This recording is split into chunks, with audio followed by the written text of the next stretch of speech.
Hello guys, welcome back on my channel. तो आज आप इस वीडियो में देखेंगे आप अपने एल जी AC को हीटर मोड पे कैसे ऑन कर सकते हैं। Just press this mode button first. जैसे कि आप देख रहे हैं कूलिंग की ऑप्शन आ रही है जो टॉप लेफ्ट कॉर्नर में रिमोट में दिखाई दे रहे हैं आपको।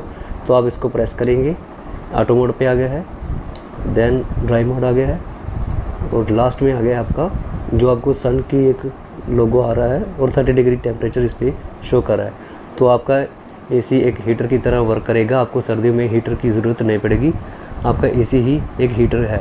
तो thank you for watching the video guys, please like and follow my channel.